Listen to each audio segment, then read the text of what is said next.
Hey, sports fans, Coach Nick here, and welcome to the B-Ball Breakdown live show, coming at you as always on a Monday, midday on the West Coast. And as always, I'm joined by Andrew Combo Sal to discuss the latest and the greatest in the NBA and the second round. Combo, it's been, only a few hours since we last saw each other. Definitely got a nap in, Coach Nick. Oh. A sleep and a nap, because I didn't get much sleep, but I got a nap, so I'm good. So this morning I recorded with Bob Ryan. We talked about Knicks versus Celtics, so go check that out on Combo's Court. And we did the live show last night with Coach Nick, Chip, and Chris. Did that.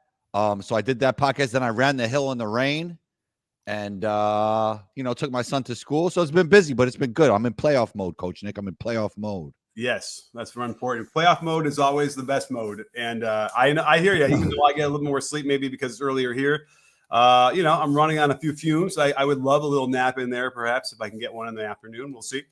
But we got to talk a lot about what's going on. We did do, a little bit of a discussion on game one between Cleveland and Indiana. I don't know if there's anything else we kind of wanted to weigh in on at that point.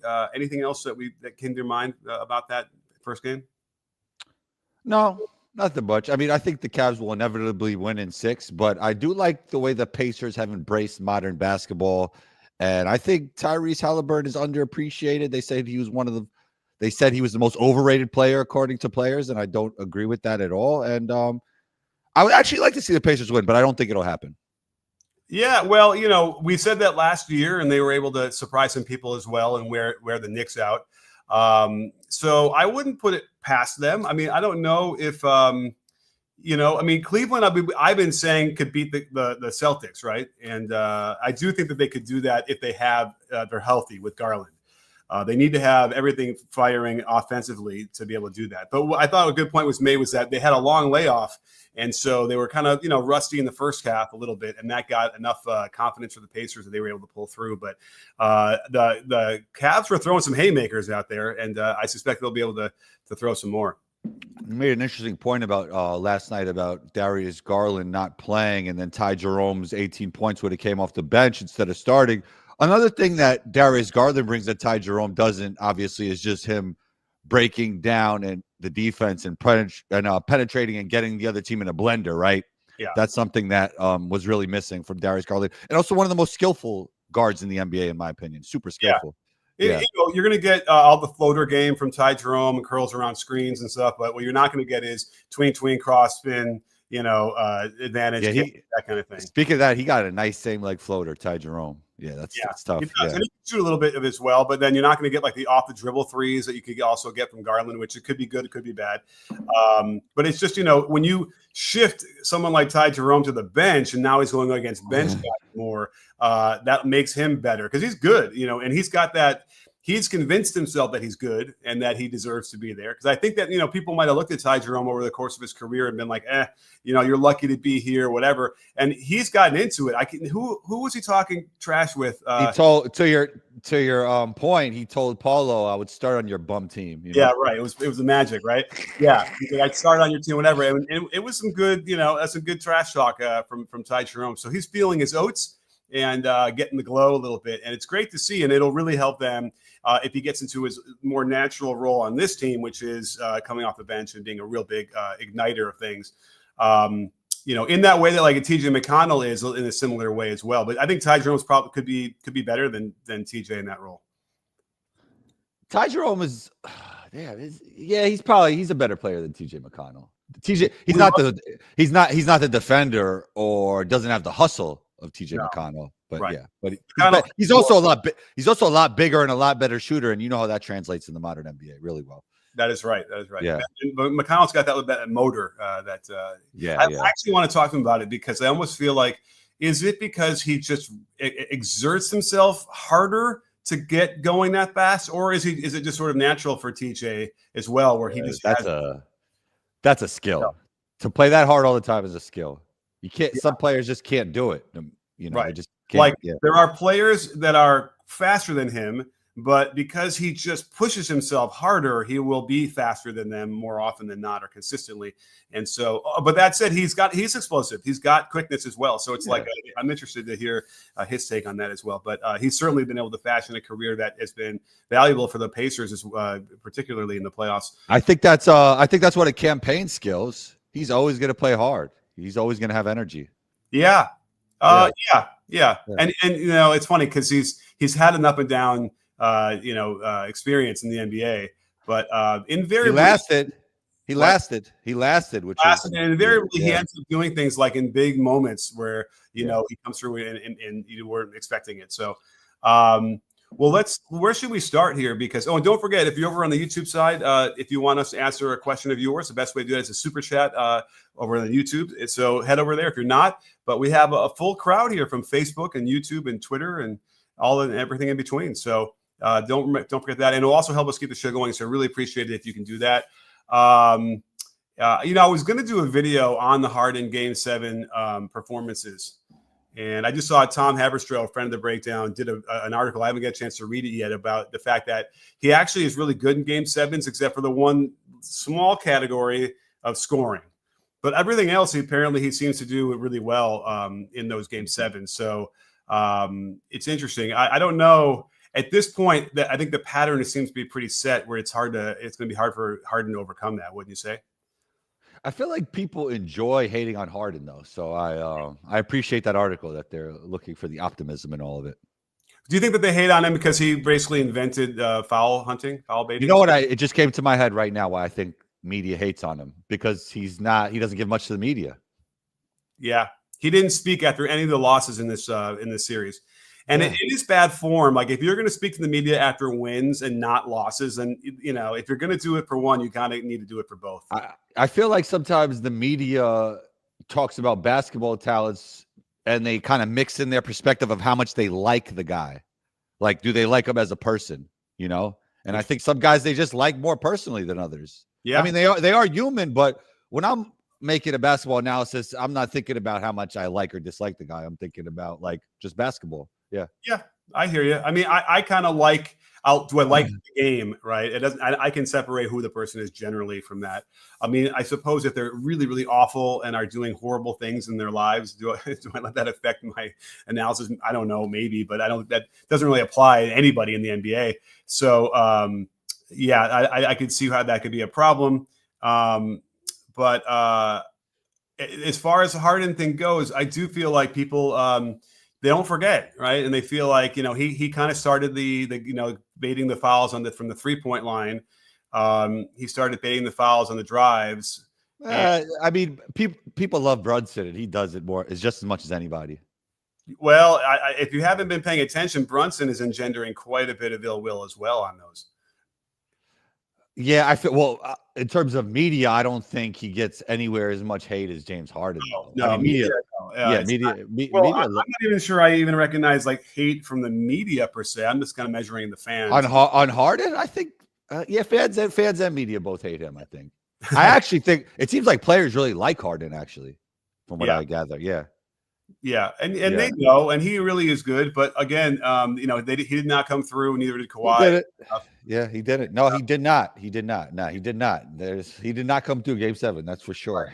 And so now the narrative is, well, no one really expected them to do that much. So like it was really amazing they got that far. But I don't know. They had control of that series long enough to have expected to be able to win that. And when you have Kawhi, I mean, I suppose the reason why they thought they wouldn't get that far is because no one figured Kawhi would get back to like prime Kawhi playing, which he did for the last month and a half of the season. It was amazing. So, they ran out of steam. They played against a team. It's interesting that sort of, had no reason to continue the season, right? The coach was fired. It seems like a lot of tumultuousness going on.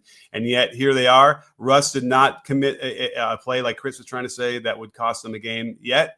So we'll see. But and no one's happier than me to see him come through and actually play well. And, he took a technical foul on a dunk to get the crowd riled up, which is very much on brand. I suppose I don't have much of a problem with it because they had a big lead. So here we are. Did you see the Russ answer, by the way? They asked him about the Russ experience. Yeah, it was pretty good. Yeah, I mean, he knows. He's very self-aware. He's like, you're gonna get everything. You get the turnovers, get the shots, you're gonna get the crazy passes and the good passes and everything in between. Sometimes when you call yourself out, what is there to call out about the person anymore, right? I guess so, but it also means that he knows and understands. Oh, it's like Eminem. It's like Eminem and 8 Mile. How? Because he just talks about all his weaknesses, and then the guy has nothing left to say to him in the last battle. Oh, right. Okay. Yeah. But the problem is if you can identify that and have self-awareness for that, then why aren't you trying to improve them? I think it's just his play style. I don't know. Yeah, but I think that he gets to say, well, it's my play style versus, oh, I see some things I can work on and get better at. I'm not going to do that, and that seems to be the thing that makes me frustrated when I watch. What do you think is the low-hanging fruit for Russ to improve upon, like that he could just fix? Probably like the finishing at the rim, I'd imagine. So I just like rep out finishes in practice, like skill development, or yeah, and probably like it could even be so we have decision making and you have shot selection, and usually it's applied to threes, for instance. But I feel like his shot selection gets screwy for the layups too. He just sort of puts his head down and flies in there full speed, and then is off balance, and there's no angle, and there's no whatever. So he not only need to work on the finishing itself, but also then to figure out creative ways to again get passes out when he realizes that there's nothing for him there to finish. So that's probably because listen, 3-point shooting. I don't think that's going to be able to at this point in his career. What is he like? It's been 15 years. Like I don't think he's going to get any better than he is now. You might be right, but I would say if he got the right information and applied it, yeah, he probably could become a better shooter. I think that's everybody. I became a better shooter after I stopped playing because of people I know in my personal life now, right, who are great at teaching shooting that I should have known when I was playing, but that's okay. But yeah, you were willing even as a player then to do that. I don't know how willing. I think his methods. He's got his way he does things, and I don't know if you'd be able to penetrate that with him now. Maybe, but I don't think so. It would also have to be the person that approaches him and how you give him the information. Like, I think I could help you here. Yeah, you might be right, though. Maybe he's that stubborn. I don't know him personally, so maybe you could be right. Yeah. Yeah. I mean, I could help him, but I don't think he'd want to talk to me. Yeah, I don't think Russ would talk to you. Is he aware of your analysis on his game? I hope with all sincerity that he does not. I'm sure you probably came across his algorithms before.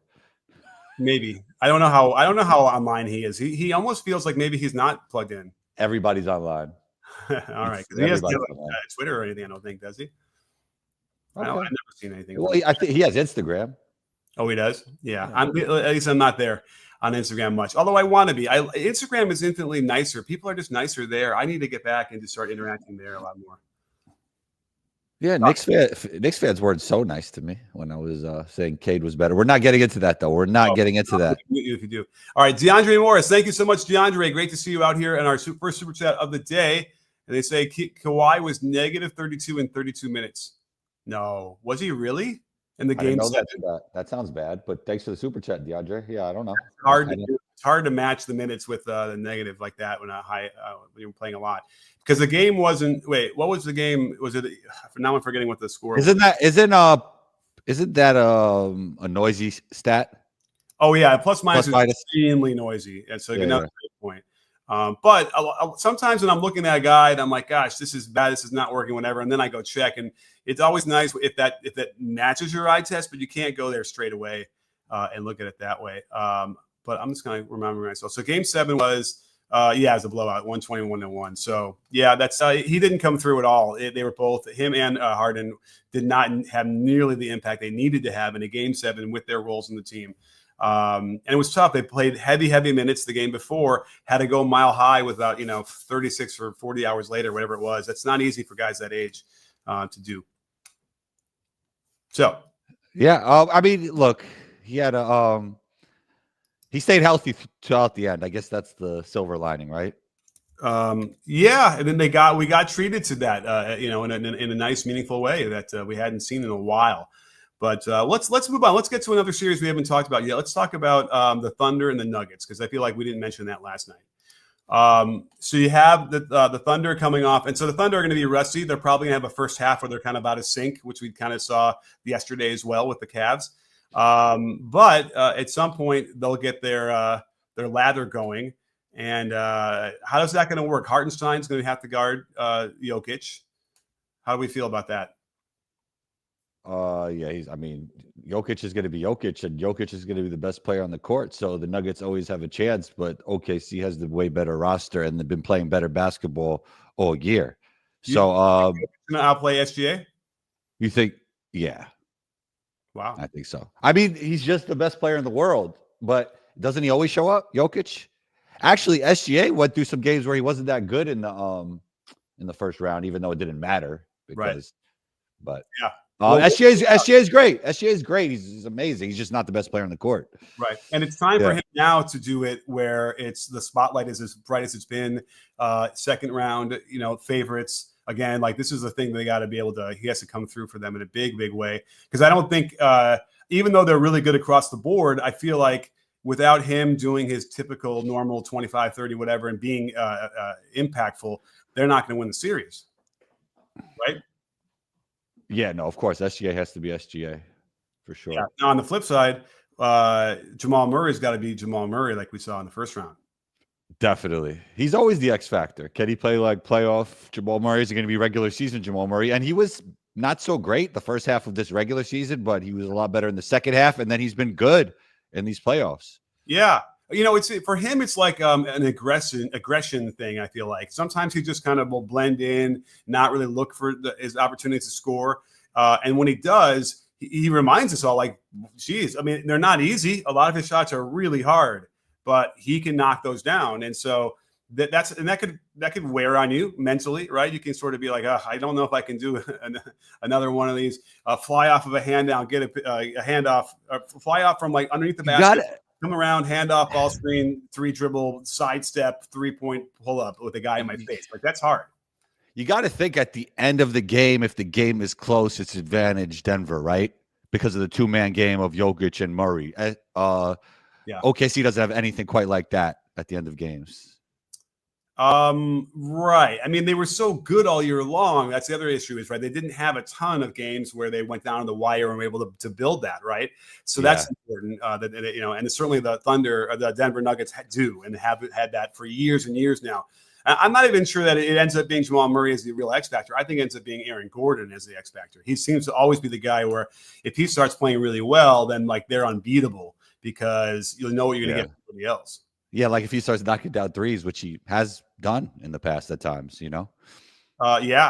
Let me see here. I'm going to look at the But he's always going to, he's always going to play hard on defense. He's always going to be good around the rim when it comes to second chance points. And then he's kind of like, when you were watching the Thompson twins play these playoffs, like if they catch it anywhere near the rim, it's right up in a dunk, and Aaron Gordon's like that as well. Yeah, for sure. And look at the numbers right now. So Aaron Gordon averaged 19 a game in the first round, almost six rebounds and 2 assists, and shot 52% from the field. I rounded up, not well from 3, but didn't take a ton of them. So I thought he was very impactful, and he had moments where it was like that. Those are the separating times where it didn't even matter about MPJ or anybody else. If he's the guy hurting them and cutting and getting those great passes from Jokic from the high post. That puts a lot of pressure, on OKC, who's, again, they have to deal with the pressures of being the hunted now. Although last year they were in a similar situation, I feel like, and then that we saw what happened. So, all right. So, what's your prediction for that series? OKC in 7. Ooh, another 7-game series for the Nuggets. Yeah. I mean, I would imagine if the Nuggets are going to win it, it's going to have to be in 7 games. So I can say that much. And then certainly OKC could take control, grab the first 2 games at home, and then it'll be over in 6. So I think it's probably that one or the other. But the question then is, what would I say for Game 7? Wow. I mean, it's hard to know because is it like a Game 7 because Nuggets won Game 5 and 6 having been down, and that kind of thing. They have all the momentum, and but again, the OKC would be home. Yeah, I don't know. I'll probably end up doing OKC in 6. That's what you said? No, I said OKC in 7. Yeah. Yeah, I'll whatever. I'll be contrarian. I'll go OKC in 6. So we'll have to see what that happens. Now let's get to let's go over to the East. We talked a little bit about Cavs Pacers. Let's go Knicks Celtics because that seems to be your favorite subject right now. Let's start out with what you think of the result is going to be. Who's going to win the series?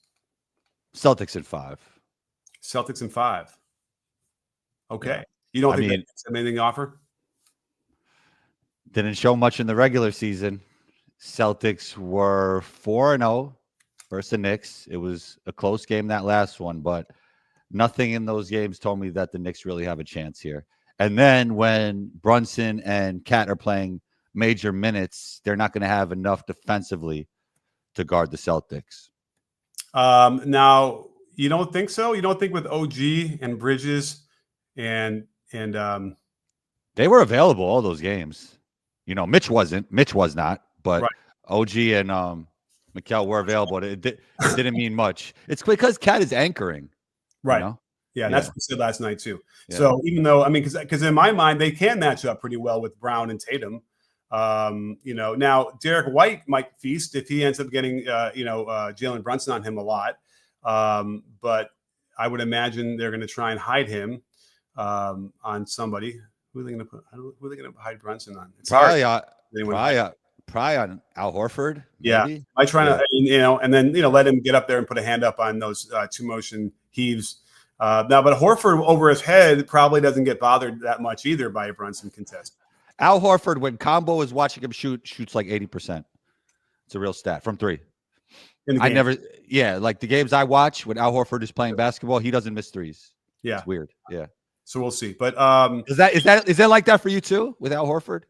Yeah, I think so. That shot, like you would never teach that shot, certainly anymore, where you kind of set it at the top of your head and then you kind of shove it out from there. But I get why he can replicate that and keep it very, very consistent. But he's also doing it generally because he's wide open because they've created so much space for him where he has time to get that off. And he won't shoot if he doesn't have that time. So it should be, a pretty decent percentage. But I don't often, I don't feel great watching it. But I know that it's very effective. He'll get it to go down. That Al Horford threes and Charles Oakley mid range. I never see them miss for some reason. Yeah. By the way, that the Charles Oakley mid range was a thing. He put that on top, right on his eye, and then it would sit there for a whole second, and then he would shove it out there. And it was money. Yeah, he would shoot like on the way down, I think. So who had a really weird form, and he used to work out actually behind college in one of the gyms I grew up in because it was in the area. Anthony Mason, he had a weird form. Yeah. Well, he was also overdeveloped, like shoulder wise and stuff. Yeah. But he was a really good player. He He was just a load, I suppose would be the term. Yeah. Point forward before point forward was a thing. He could like dribble in transition. Yeah. And he probably was like 6'5", but he played down low. He might have been a little bit taller than that, but strong, man. That guy was, he was. Yeah, that was back when you needed to do that. You don't need to be that big anymore. Right. We have another. Let's get best friend of the breakdown, Bron. Always great to see you, Bron. Thank you so much for the super chat from Canada. Thank you. Just saying, Russ is one of my favorite players of all time, and I've been a big b-ball breakdown guy for years. 2 worlds can peacefully collide, and God bless America for sure. Can that happen? And Canada. We'll see how that goes in this round. But I do feel like I do get worried. I have to tell you, I'm shell shocked. Like I'm watching Russ out there, and I'm always worried. Like just don't do it this time. Don't go flying in there and then throw up a lefty thing and then just misses completely and whatever. So it's great. There was nobody happier than me to see him play well in that game 7. And limit those mistakes. It was great. So he can do that. He can do it. And it's really just about maybe like limiting, sort of tamping down a little bit of the aggression at the highest moments of these games when their crucial decisions need to be made. All right. We got Cliffside. What's up, Cliffside? Thank you so much. He was with us last night. He's with us today. How do superstars know when to look for their shot? That's a great question. Would you like to take a stab at that? When you're a superstar every time, and then if they take everything away, then you could give it to somebody else. But when you're the superstar, that's the easiest role to play if you're very talented. Like that everything revolves around you. You got the super green light. I've been on teams where I was the star. I've been on teams when I was a role player, and everything's a lot easier for me when you have the super green light, and that's what superstars have. And it's a fun place to be for sure. Okay. Yeah. I mean, here's the thing. Like Michael would do things where in the beginning of the game, he would be kind of just blending in, not being aggressive, getting everybody Yeah. involved. And then, it would ramp up over time. And then certainly like in the moments where the other team goes on a run and they've scored 8 points in a row, then you say to yourself, okay, I can't pass. I'm going to go shoot it. I got to get something for my team. So I don't even know if I see it as much now. It was always very clear cut back in the day with all the superstars then. That yes, here comes the shot. They're going to do it, and maybe it was because they wouldn't do it with like such fancy dribble combos. It would just sort of be a little bit more efficient or to the point, which is okay because then you have the Tatums who he'll do the dance, or the Hardens, right? They'll do the dance outside, and and everybody starts moving in closer, and everyone starts standing and watching. I feel like there were players that used to dance though. Like think about Steve Francis. Yeah. Right. Okay. Tim Harden would do a little bit, not be off the dribble. He would hold it and do the jab step stuff, like the Carmelo. Who's that? Michael Jordan. Oh, Jordan. Oh, yeah. Definitely Michael. Yo-yoing the ball, whatever. He's just a jab step and shot fake jab step, that kind of thing, which is different, but equally isolating on the perimeter. Yeah, there were players that used to dance back in the day. Tim Hardaway, but it would be more efficient. It'd be like between cross and by. Yeah, it was on the catch. Loved Hardaway, and I still want to figure out how you can redirect dribbles laterally that quickly, without batting. You know who was super dynamic that I recently just did a pod with on my show, Dana Barros. He was super quick with the basketball. Yeah. Oh yeah. Yeah. You know who might be the best of that, especially back in the day, was Chris Herron. Do you remember? Well, yeah. I mean, drugs derailed his career, but he was super tough. I mean, I know probably people saw the 30 for 30 on him. Right. Yeah. You know what's interesting? So I was a basketball manager at Wisconsin in 93, 94, or 92, 93, 93, 94, and he came on an official visit. And I remember Michael Finley pulling him aside. And remember, Michael Finley at that point was, an elite scorer, great player, like a poor man's Michael Jordan, whatever you want to call him. And he pulled him aside, said, "Show me that crossover," because he was doing it. When was Iverson? When did Iverson get in the league? 96. Yeah, I think it was. Yeah, that's interesting. I'll look it up real quick because they might have been exactly contemporaries, or I wonder if Chris Herron was a little bit older. Let's see. Iverson 97, so his first year was 96, 97. So Chris Herron might have been doing it before Iverson. The really wide crossover where he'd bring it way out and then throw it down. And I remember him showing Michael Finley how to do it. And we were all going like, that's ridiculous. You can't, and maybe we thought it was a carry, whatever we thought. And he almost cuffed the ball. If you can see, where's my hand? He cuffed the ball like on top, like this. And then I mean, he would drop like 30 on, and this is not even to be funny. Like he would drop 30 on heroin. He was different. Yeah.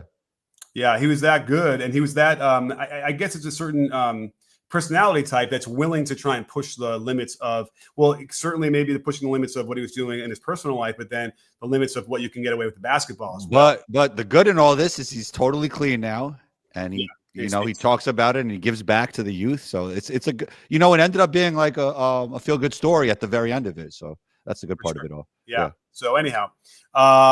So do we finish that? The superstar, to me, the question or the answer to the question about when superstars know when to look for their shot is probably the most obvious times are when the other team's on a run and you got to do something. You got to stand up and do what the team needs, which is like you got to score. And those are definitely the easiest moments. I used to do that in pickup. I used to, and I'll joke around with the guy guarding me. I'm like, okay, just so you know, I'm going to have to now score, and it would work most of the time because, defense is not always that great in the pickup stuff. But at any rate, yeah, I think that's probably the best answer for that.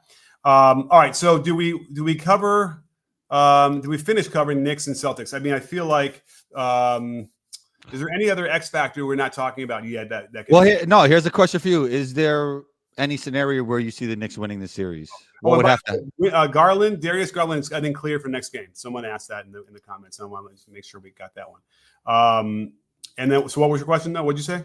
Is there any scenario where you could see the Knicks winning the series? Like, what would have to happen? Yeah, I don't think so. Their defense just isn't good enough. Now, if Brunson goes on an all-timer, and again, I'm not even in love with the way he's going to have to do it. It's the hardest points you'd ever see anybody have to take or make. But then if he does like 45 a game. Well, if he does that, then he's the face of the NBA now. We talk about Anthony Edwards being the face. If he could beat the Celtics like that, 45 a game, we have to start. Oh, Jalen Brunson's the face of the league. He's the best player in the league. And then you have to start telling people to shut up who say, "Oh, you can't win with a small guard or whatever." Yeah. I mean, that'd be crazy. That'd be cool for New York for sure. Yeah. We get some bing bong. Bing bong, is that what it is? Bing bong, yeah. Shouts. I think his name is Nems. He's the rapper that created that. Yeah, that's cool. Oh, really? Bing bong, yeah. I thought okay, I didn't know that. He came out with that, and then everybody caught on. Yeah. Okay. Okay. So, I think that kind of covers for the most part about that. Let's see here. So that moves on to the Timberwolves and the Warriors. We could talk a little bit about that. I'm looking really forward to the Jimmy Butler guarding Ant. Jimmy Butler guarding Ant. I do think that I don't see a scenario where the T-Wolves beat the Warriors in 5 like they did with the Lakers. I think the Lakers was a better matchup for Timberwolves than the Warriors are, right? Okay, so I got some cool stats. I'm doing the Buddy video right now. I'm going to drop it right when we're finished with this, hopefully. So the reason why it worked really well for the Warriors was they went up against a team that doesn't take a lot of threes. So they actually took 104 more threes than the Rockets in the series, which comes out to 15 threes a game average more, which is unheard of because, like, for instance, in all the other series, the most you'd see was, on average 3 attempts more per game, 2, 3, maybe 4. And then the OKC took 7 a game more than Memphis. Yeah. So 7. The Warriors took 15 more. They doubled that. That's insane. So they're not going to get that advantage again, because we know that the Minnesota Timberwolves are going to get their threes up. And by the way, they shot 4th best in 3-point percentage. So the only times the Warriors lost in that series in the first round was when the Rockets came within 3-point makes of them. So on 2 of the losses, they were within 2 threes made, and then on 1 loss, it was within 3. Everyone else was like they made 4, 5, 6, 7 more threes per game, and they won those games. I don't think that the Warriors might. I mean, that's the question. Could they get a similar margin in 3-point makes over a team that really shoots a lot of them and shoots them well? I guess we could have talked about this when it comes to the Knicks and the Celtics, right? The Knicks probably are going to lose the math game as well. Yeah, right. And that math game doesn't math. I mean, if you get outscored by 4 threes in a game, even 4, your winning is in the 70s.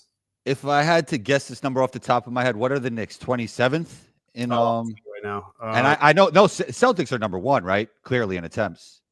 Well, it's I look at frequency versus attempts per game because that's just the percentage of your total shots as threes. So in the regular season, the Celtics definitely were first by a long shot, 53.7% of their shots were threes, and the percentage that made the Celtics actually. Oh wait, where are they? Whoa. Okay, the Celtics actually weren't like amazingly efficient. They were 2, 4, 6, 8. They were 10th in the league in 3-point percentage. So, it's not whatever. And by the way, the Knicks were tied with them for 10th, 9th, whatever you want to call it. Now, the Knicks 3-point frequency was, if I can spell Knicks properly, 27th to 30th, right? Probably, I would guess. 28th, yeah. The Nuggets, by the way, the lowest. Interesting. They took the fewest threes. Man, Michael Porter was playing really well game 7, so that always helps them there, right? Yeah. To make up for some of that. They shot him well, so it didn't take a lot. By the way, it's another one of those weird things where if you shoot him fifth best in the NBA, why are you only shooting your frequency so low and barely taking them? You got to take more if you're that good. The Knicks don't even have a movement shooter. They don't have their Michael Porter Jr. or Duncan Robinson. Yeah, I mean, is Deuce not that guy? Yeah, a little bit. And Mikel actually shoots better off the move than like catch and shoot. So he gives them a little bit of that, I guess. But yeah, that would help them. He's freaky. Yeah, they don't have that knockdown guy. I mean, Cat is that guy. Yeah. And Cat could get, you could lure Porzingis out of positions, and then they could kick to Cat. He could get open looks, and so I would expect. And by the way, he has to. because Cat helps give up so many points on the defensive end, that he's got to be a great offense. Is Cat like the rare star X factor? Maybe in this series, I think he is because of his defense. Because again, we talked about this before. If Luka is going to give up 22 points off a bad defense, it's not that bad because he's going to give you 50. Between scoring 30 and assisting on another 15, 20. You know what I mean? He's really going to have an impact. So overall, the net is very positive. But with Cat, that's why he has to score to be able to balance anything he's giving up, and that's going to be the real key. And I bet you he can do it for a couple games, which is why we think they'll win in 6 or something, right? Yeah. I said 5, but we'll see. Okay. Now we got some more super chats. Let's get to those. Alex, they by the way is the Celtics winning, not the Knicks. But okay, proceed. Yeah. Good clarification. Yeah. Alex, if you were OKC or the Wolves, would you just play high tempo to run the other older team into the ground? I don't think you want to play high tempo against the Warriors. I think that's going to. Although part of me feels like the Warriors do not have a high pace this year either. Although it's all bets are off because you got to look at only the Jimmy time, the Jimmy minutes. I think we'll have to look at that. But to me, it feels like if they want to go up and down with the Warriors, it's going to open up threes for the Warriors and play better for them. Also, SGA is he's great in the half court. Yeah. And Jokic. I mean, when you slow things down and get it to Jokic, great things happen as well. There's a little bit, everybody makes a comparison, not to get off topic too much. Alperen Şengün is really a guy when he gets the ball, good things are going to happen. It's very Jokic-like. But, to that point, Jokic in the half court is very good, and SGA in the half court is very good. But I guess he's saying, okay, I see what he's saying. Not Denver. He's talking about OKC and the Wolves. I got it. Yeah. So certainly because, Denver, they're going to try and take advantage. Are the Wolves going to try and take advantage of the Warriors being tired and older and this and that? Maybe. And then with OKC, certainly with the Nuggets. Now, so let's get to OKC. Yeah, I think that they would want to be able to push it as fast as they can and get Jokic doesn't get tired, but make him less effective in a quicker game for sure would be their. I no doubt they're going to push the pace as much as they can. Yeah. So good point, Alex. Thank you so much for that one. Alan is back again. Thank you so much, Alan. I think Quentin Post will be big against Minnesota. His ability to stretch will pull Rudy away from the paint. So I was talking about this earlier this morning about it because again, I like the matchup with Jimmy on Ant. We got to figure out who's going to end up guarding Curry. I don't think Conley is going to do a great job. I think he's already kind of long in the tooth for that. But you can bring Alexander Walker in, who's long and is energetic and can cause a lot of problems for Steph with the length and the quickness. You can do McDaniels, I think.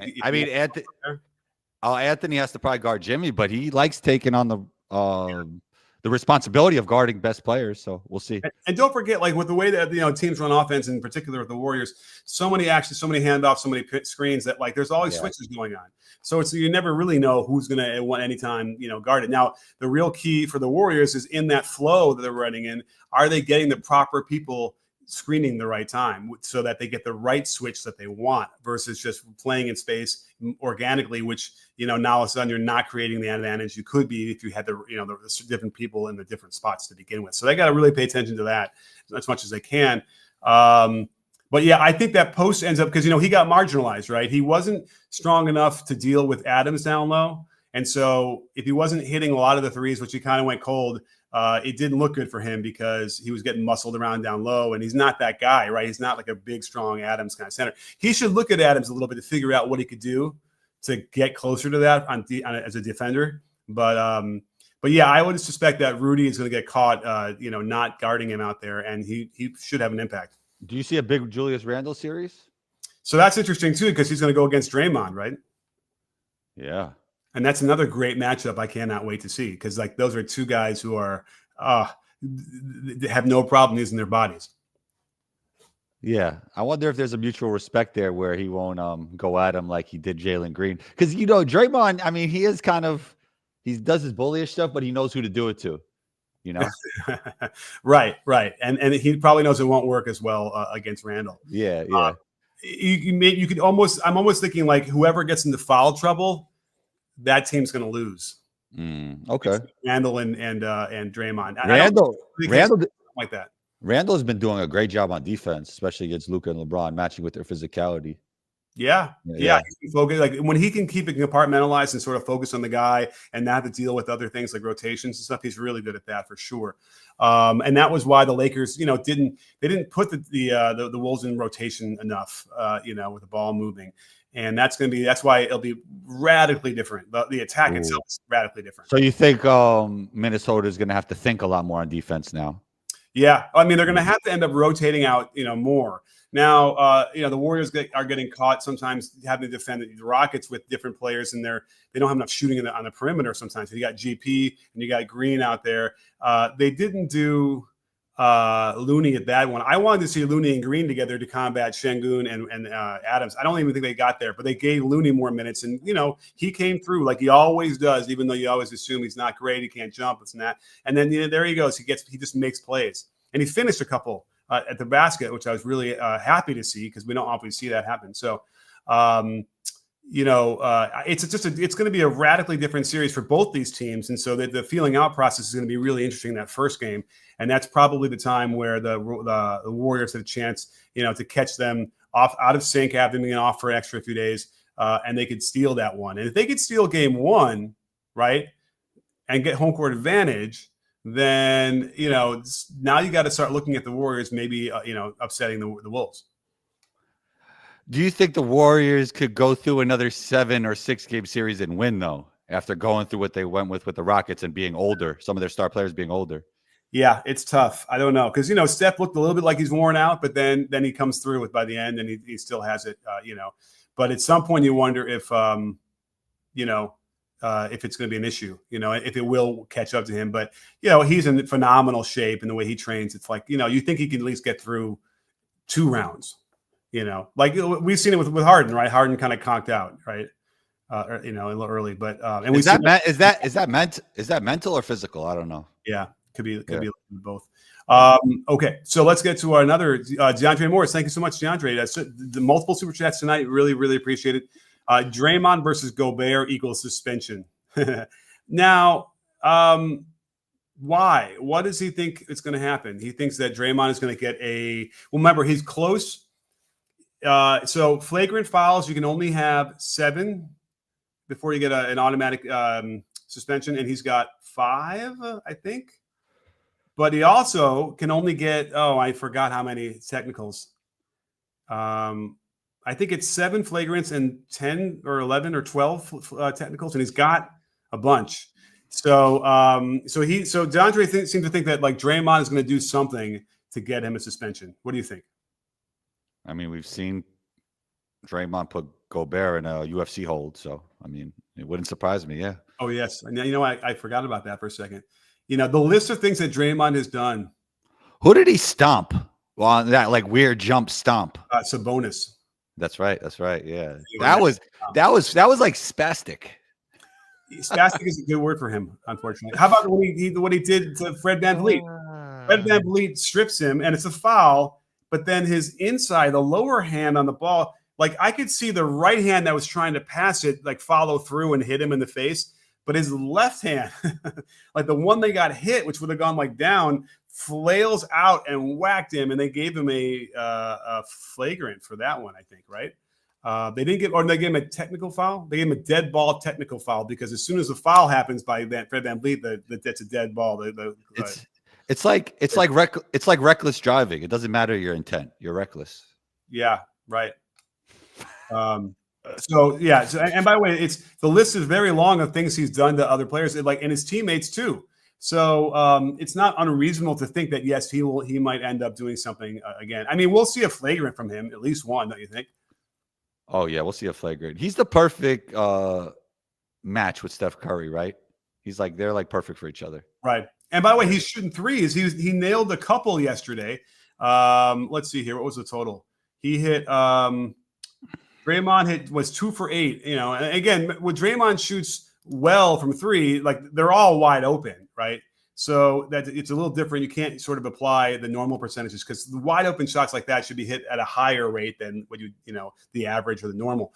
And they're never gonna. He's never gonna have gravity, right? No one's ever gonna go out there and actually play closer to him that gives more space to Steph or whatever. But it doesn't negate the fact that he got a few points from there. 6 points is better than 0. In Yeah. the bottom line. So yeah. So anyway, so I think a good call. I think we're going to see, at the very least, we'll see a flagrant. How about this? Draymond will commit a flagrant in the series. He'll get at least 1 tech, probably more. Jimmy's actually an underrated 3-point shooter.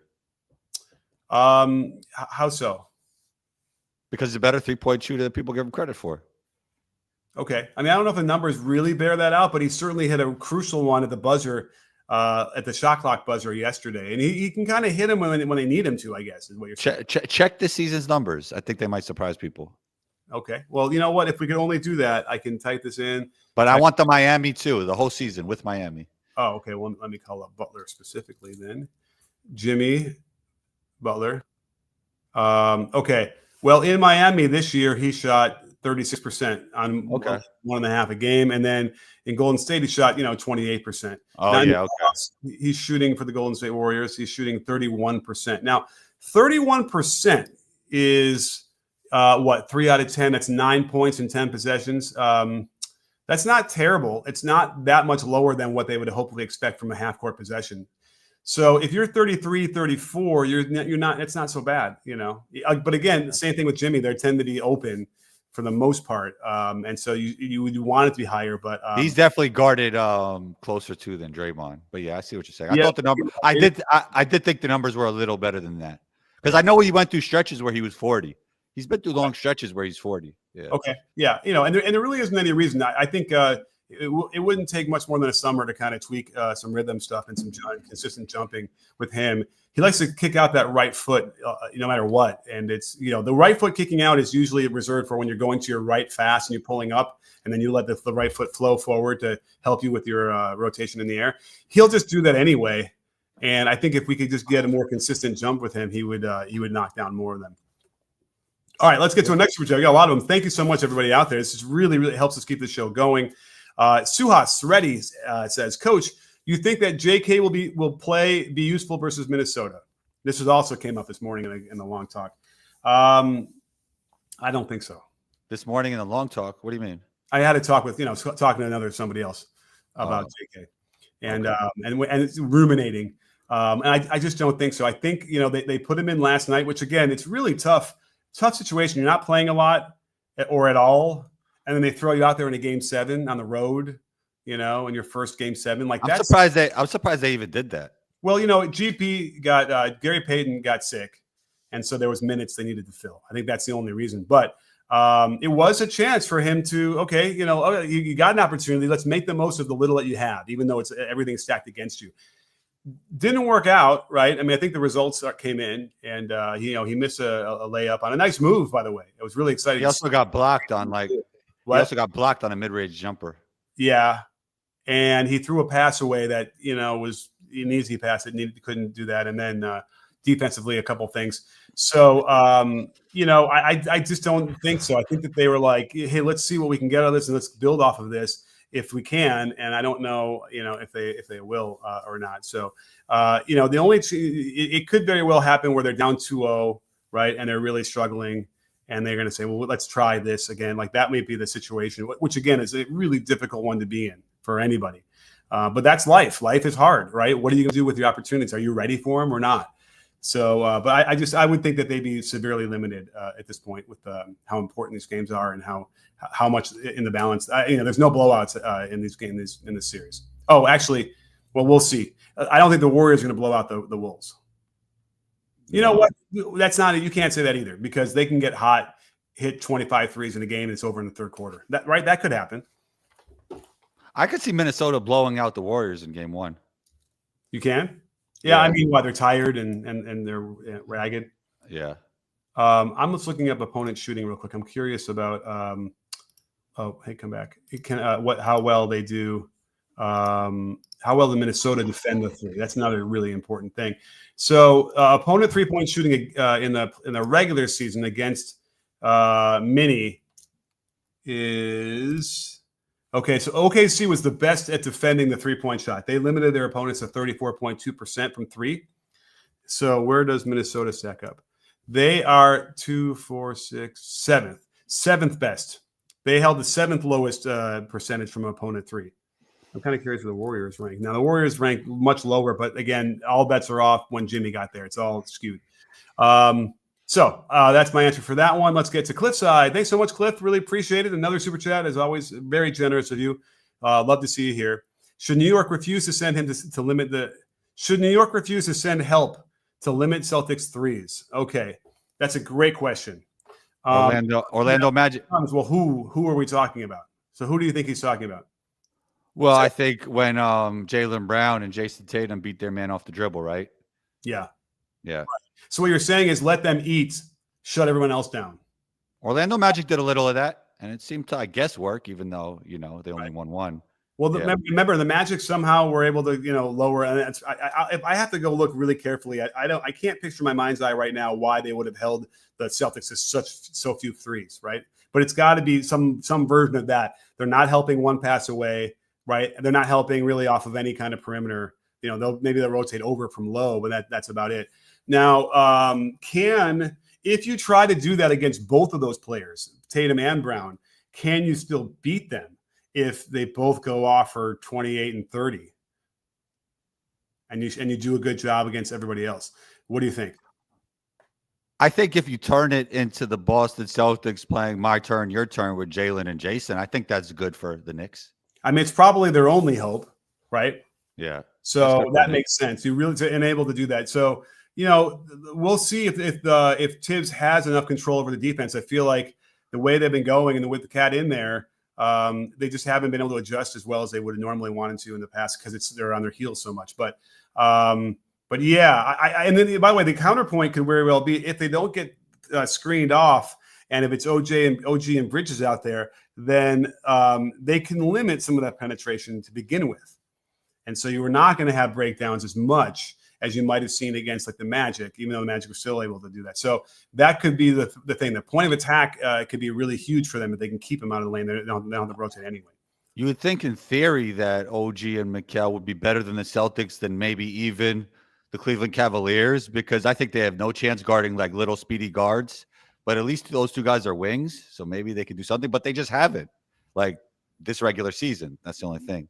Right. Yeah, no, that's true. Yeah, that's the problem they have with Garland and Mitchell. But yeah, it wasn't exploited that much at all this year. Because you have defensive player of the year behind them, and then Jared Allen, and that helps. Oh no! I meant the other way around. Like you would think that OG and Mikal might have a better chance than the two Jays that against Garland and Donovan. Yeah, because they don't. I feel like Wingstop guards their position and up positions better than down positions. Like OG can't do anything with Mitchell and Garland when he's on them. Even no matter how great he is. Interesting. Yeah. Yeah. Well. Yeah. We're not going to find out, I don't think. But it okay. would. I hear you. They didn't beat either of those teams or OKC in the regular season, by the way. Right. Yeah. So anyhow, yeah. So I guess that would be the if I had to really think about it and come up with a strategy. Yeah, let's shut down Peyton Pritchard. Let's make sure Derek White doesn't go up. Let's make sure Drew Holiday isn't going crazy and KP. I think that would probably be a good source of success. Again, it's really a lot easier said than done. Because they still were able to do that. And the thing is, even if they're not, Drew Holiday isn't the guy that needs to sort of get someone set him up for a shot, right? If it gets kicked out to him and they're in position, he can break anybody down too. Derek White can do that a little bit as well, and KP can kind of do. So that's the problem is it's like, even if they don't give him enough of an advantage, like a typical role player would need to score, those three guys don't need it either. They can kind of secondarily create. So it's a handful when you get that, and then it comes down to like how they run their offense and their position stuff, and if they take two quick shots and allow the team to get those rebounds. Let's get to Suhas Reddy. Oh, thank you so much again for another super chat. Really appreciate it. What can Golden State do to neutralize Minnesota's size advantage? So we talked about post is a big one where they can have him in there. He's not going to neutralize him on the defensive end, though, right? He's just going to be able to pull Rudy out or take advantage of Rudy not coming out. Post, yeah. I don't know if they go small. What'd you say? And if they go small. Oh, like a death lineup? Yeah. Which they're starting out that way generally, although they might not start. They'll probably end up having post in the starting lineup. I mean, who's going to punish you from a size issue, right? Julius Randle could. Yeah. Rudy Gobert usually doesn't. Right. Naz Reid's shooting a lot of threes, so maybe he will a little in transition. But yeah, I don't know how much they really punish you when it comes to size. Right. Right. Because Rudy just isn't that guy. He's not going to score 27.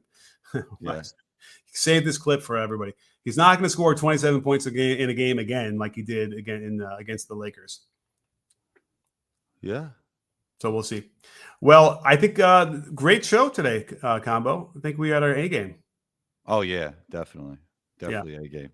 And so we get to find out if we're even close to being accurate on any of this stuff, but we'll see. But again, it's fast and furious. A couple games each night, except for Thursday night, and we'll know probably by the next time we speak. We'll have a little bit clearer sense of what's going to happen with some of these series. Yeah, I'm looking forward tonight. Which games are you going to be watching? I don't know. I mean, let's see here. What are the games that are tonight? My goodness, what is time? It is. Where's my thing? Oh, so we have game 1, Celtics Knicks, and then Nuggets Thunder. Well, I'm sure I'll be watching both of them as much as I can. And I think I might be a little bit more interested. I don't know which one I'm more interested in. I'm equally interested. I can't wait to kind of see how these two things unfold. I'm right with you. Yeah, I'm right with you. So we'll see. Knicks don't win the first game, and that's over, I think, right?